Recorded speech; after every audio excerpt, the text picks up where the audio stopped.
അന്ന് ഇത്രയും വാഹനങ്ങളൊന്നുമില്ല. കുറച്ച് ഉണക്ക അംബാസഡർ കാറുകളും കുറച്ച് സൈക്കിൾ.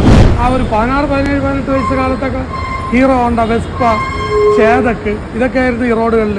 ആ കാലഘട്ടം ഓർമ്മ പറഞ്ഞു.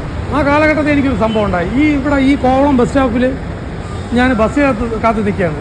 കാരണം ഞാൻ ഒരു പെൺകുട്ടിയുടെ ബാക്കിൽ നിന്ന്, അത് എല്ലാവർക്കും ഈ പ്രായത്തിലുണ്ടാവുമല്ലോ, ആ ചെറുപ്രായത്തിൽ എല്ലാവർക്കും ഉണ്ട്.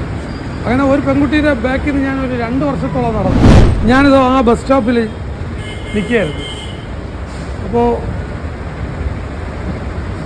ഒരു പയ്യൻ വന്നിട്ട് എൻ്റെ തോളെടുത്തിട്ട്, ഡേ ആ പെൺകുട്ടിയുടെ ബാക്കിൽ നടക്കല്ലേ, ആ പെൺകുട്ടി എൻ്റെതാണ്.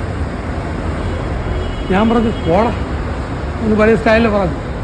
ആ സൈഡിൽ നിന്ന് ബസ് വന്നപ്പോൾ കയറി. പിന്നെ അന്ന് എല്ലാവരും ഈ ഫുട്ബോർഡിലാണല്ലോ കയറി യാത്ര ചെയ്യണത്. അതാണ് ഇന്നത്തെ ഹീറോയിസം. അങ്ങനെ ഞാൻ ഫുട്ബോർഡിൽ കയറി. വണ്ടി ഇളവിയതും ആ ഒരൊറ്റ ഇടി കുറുക്കില്ല എൻ്റെ. അങ്ങനെ പെണ്ണിൻ്റെ കേസിന് ഒരു ഇടി കൊണ്ടിട്ടുണ്ട്.